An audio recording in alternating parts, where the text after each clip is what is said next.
அஸ்ஸலாமு அலைக்கும் வரஹ்மத்துல்லாஹி பரகாத்துஹு. நம்ம செய்யக்கூடிய ஒவ்வொரு அமலுக்கும் அது அல்லாஹ்விடம் போய் சேர்வதற்கு ஒரு பெரிய திரை இருக்கு. ஆனா இரண்டு விஷயம் மட்டும் அல்லாஹ்விடத்துல போய் சேர்றதற்கு எந்த ஒரு திரையுமே கிடையாது. அதுல முதலாவது விஷயம் தான் லா இலாஹ இல்லல்லாஹ் அப்படிங்கிற கலிமா. இரண்டாவது தந்தை தன் மக்களுக்காக கேட்கின்ற துவா.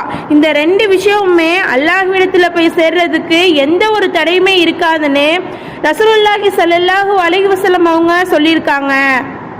திரை என்ற சொல்லுக்கு கருத்து என்னதுன்னா, அந்த விஷயம் ஏற்றுக்கொள்ளப்படுவதில் எந்த ஒரு சந்தேகமுமே கிடையாது என்கிறது தான் இதனுடைய கருத்து. ஒரு ஊரில் ஒரு கொடுங்கோல் மன்னன் இருக்கான். அந்த மன்னன் காஃபிரான மன்னனாக இருக்காரு. அவங்களுக்கும் முஸ்லிம்களுக்கும் எதிராக ஒரு போர் நடக்க இருக்குது. அந்த போரில் முஸ்லிம்கள் வெற்றி பெற்றுறாங்க. அந்த வெற்றி பெற்றோன அந்த முஸ்லிம்கள் எல்லாம் அந்த கொடுங்கோல் அரசனை ஒரு பெரிய தேக்ஸால போட்டு மூடி போட்டு அந்த அரசனை ஒரு பெரிய நெருப்புக்கு அடியில் வைக்கிறாங்க.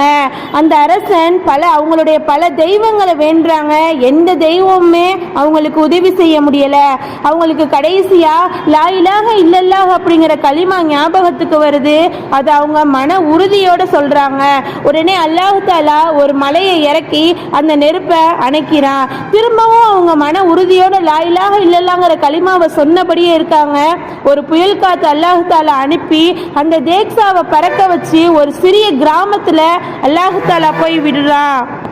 அந்த கிராமத்துல காஃபிரான மக்கள் மட்டும்தான் வாழ்றாங்க. அந்த தேக்ஸாவை பார்த்தோன்னே அந்த மக்கள் எல்லாம் சுற்றி பார்த்து அந்த தேக்ஸாவை திறந்து பார்க்குறாங்க. அதுல அந்த மன்னர் இருக்காரு. அந்த மன்னர் நடந்தது எல்லாமே சொல்றாங்க. உடனே அந்த மக்கள் அனைவரும் அல்லாஹ் மீது ஈமான் கொண்டு இஸ்லாத்தை ஏத்துக்கிறாங்க. மாஷா அல்லாஹ். அப்ப பாத்தீங்களா, கலிமாங்கிற ஒரு சின்ன வார்த்தைக்கு அல்லாஹ் தஆலா எவ்வளோ பெரிய சக்தியை வச்சிருக்கான்னு. மாஷா அல்லாஹ். இந்த இரண்டு விஷயங்களும் ஏற்றுக்கொள்ளப்படுறதுல எந்த ஒரு தடையுமே இருக்காது.